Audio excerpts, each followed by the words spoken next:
इसलिए गोस्वामी तुलसीदास जी महाराज ने भी कहा कि मूर्ख हृदय न चेत। क्या कहा?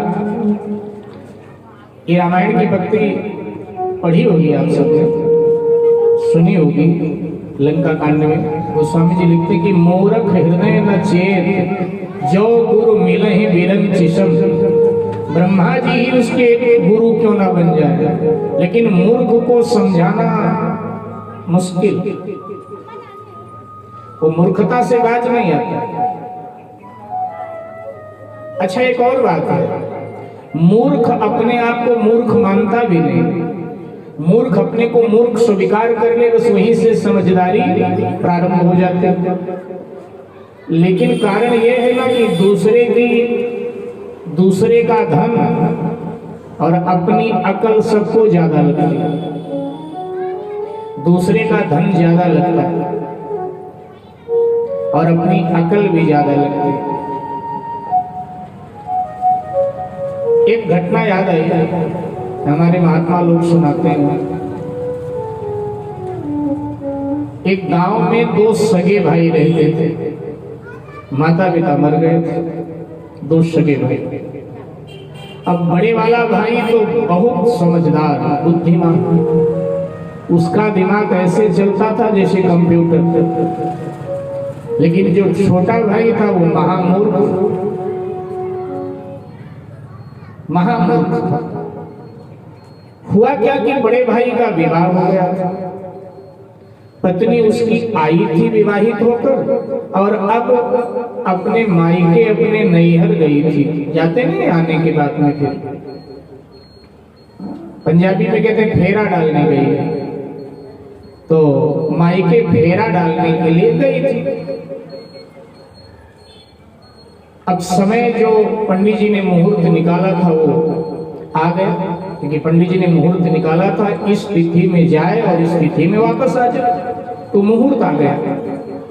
अब जिस दिन उसे वापस आना चाहिए ससुराल, तो उस दिन उसके पति को कोई बहुत व्यस्तता थी, जरूरी काम था। तो उसने कहा अगर मैं जाता हूं तो काम बिगड़ेगा। तो छोटे वाले भाई से कहा कि भाई तू मेरी ससुराल चला जा और अपने भाभी को विदा करा ला। बोला ठीक है चला जाऊंगा। लेकिन बड़े भाई को पता था कि ये महामूर्ख है। तो ससुराल में तो व्यक्ति जाए तो बहुत सोच समझकर बोलना पड़ता है, बहुत सोच समझकर बातें करना पड़ता है, चाहे अपनी ससुराल हो चाहे भाई की, थोड़ी समझदारी से। तो उसको लगा कि मैं इसे लेने के लिए तो भेज रहा हूं, लेकिन कहीं मूर्खता ना करे। तो कहा कि भाई सुन, तू अपने भाभी को लेने मेरे ससुराल जा रहा है, लेकिन थोड़ा सोच समझकर कोई कुछ पूछे तो हाँ ना करना, समझदारी से। एकदम बिगड़ गया, क्रोध में आ गया, बोला निहायत मूर्ख मुझे समझाए क्या? मुझे इतना भी नहीं पता कि हाँ ना क्या होता है, इसमें कौन सी सोचने समझने वाली बात है? तो बड़े वाले ने कहा नहीं, मैं मूर्ख नहीं समझता हूं, तू मुझसे भी ज्यादा समझदार है, लेकिन मैं तेरा बड़ा भाई हूं, इस नाते तुझे समझा रहा हूं कि कोई कुछ वहां प्रश्न करे ना, थोड़ा समझदारी के साथ हाँ ना करना। बोला ठीक, चल पड़ा।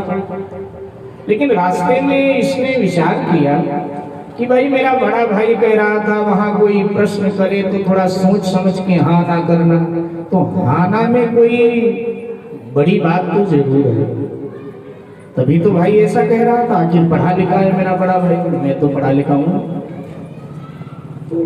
ठीक है, अब कोई पहला प्रश्न करे तो मैं कहूंगा हाँ, और दूसरा प्रश्न कोई पूछेगा तो मैं कहूंगा ना।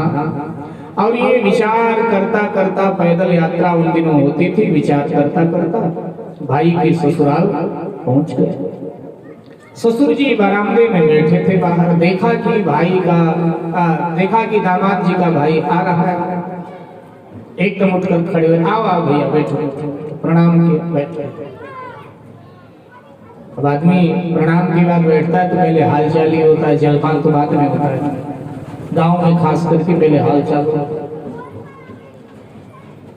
तो ससुर जी ने पूछा भैया गांव में सब ठीक है?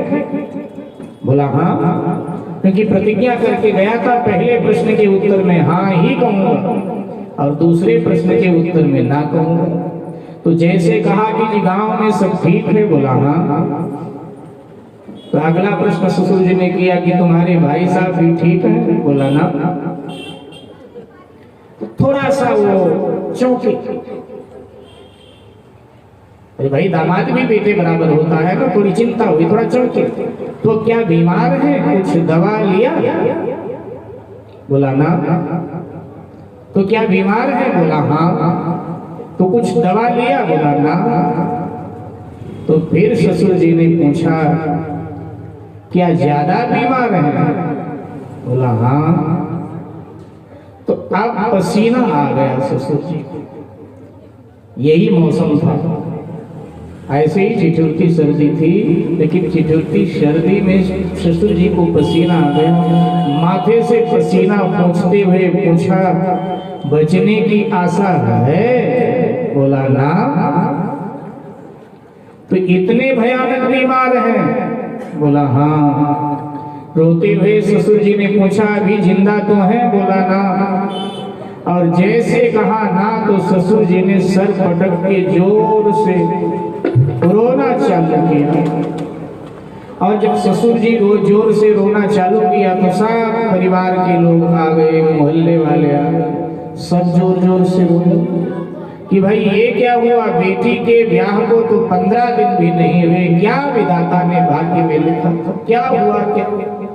सब रोने लगे। इसको लगा कि शायद ऐसे ही होता है जब भाभी को विदा करवाने का, सब रो। अब बड़ी देर हो गई रोते रोते, तो इसने ससुर जी से कहा कि भाभी को विदा करो, हम विदा कराने आए हैं। तो बोले बेटा तेरी भाभी नहीं जाएगी, अब क्या करेगी वहां जाकर के, क्योंकि तेरी भाभी विधवा हो गई, इसलिए अब नहीं जाएगा, तुम जाओ। तो बोला ऐसे ही होता है सर। तो ये अब चल पड़ा और चलते चलते अपने गांव के नजदीक पहुंचा। इधर भाई प्रतीक्षा कर रहा था कि अभी नहीं आया, अभी नहीं आया। तब तक देखा सामने से आ रहा था, तो उसने सोचा क्या मामला है, अकेला आ रहा है, ससुर जी ने बेटी अपनी विदा नहीं किया क्या, चक्कर क्या। पहुंच गया, बोले क्या हुआ भाई, अकेला कैसे आया, भाभी कहाँ है तेरी। बोले यार भाभी कभी नहीं आएगी। उसने चौंक कर पूछा क्यों नहीं आएगी।